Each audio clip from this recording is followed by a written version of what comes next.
Hello everyone, நான் உங்கள் doctor Shweta. இன்றைக்கி நம்ம சயாட்டிக்கா பற்றி பார்க்கலாம். சயாட்டிக்கானா என்ன? சயாட்டிக் நரம்பு சுருங்கப்படுதல் இல்லைனா அழுத்தப்படுதல் காரணமாக வர வலி மற்றும் அசௌகரியம்.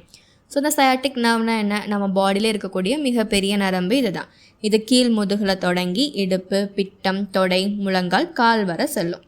ஸோ இது எதுக்குனால வருது? இதோட முதுகெலும்பு சுருக்கம், ஸ்பைனல் ஸ்டெனோசிஸ், அதாவது ஸ்பைனல் கார்ட் நேரோ ஆகிறதுனால இது வரலாம். இல்லை கீழ்வாதம், ஆஸ்டியோ ஆர்த்ரைட்டிஸ், முதுகெலும்பு தேய்மானம்னால சயாட்டிக் நர்வ் கம்ப்ரஸ் ஆகி இந்த சயாட்டிக்கா பெயின் வரலாம்.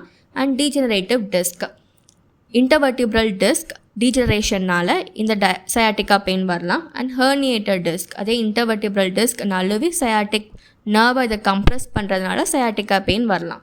இதோட அறிகுறிகள்லாம் என்ன?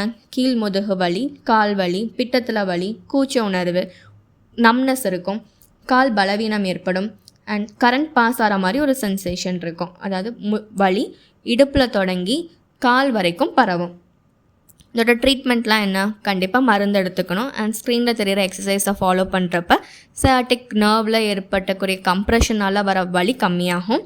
அண்ட் பஞ்சகர்மா ட்ரீட்மெண்ட்டான அபியங்கம், ஸ்வேதனம், பொடிக்கிளி, இலக்கிளி, வஸ்தியெல்லாம் பண்ணுறப்ப இந்த டீஜெனரேஷனால் ஏற்பட்ட சயாட்டிக் பெயின் கம்மியாகும். அண்ட் கட்டி வஸ்தி, முதுகு தண்டில் இந்த எண்ணெயை நம்ம தேக்கி வைக்கிறதன் மூலமாக இந்த டீஜெனரேட்டிவ் டிஸ்க், ஹெர்னியேட்டட் டிஸ்க்னால் வந்த வலிகள் கம்மியாகும். மேலும் இது போன்ற இன்ஃபர்மேஷன் கன்சல்டேஷனுக்கு விஸ்வம் ஆயுர்வேதா கிளினிக்கை காண்டாக்ட் பண்ணுங்கள். இந்த வீடியோ பிடிச்சிருந்தால் லைக் பண்ணி சப்ஸ்கிரைப் பண்ணுங்கள். தேங்க்யூ.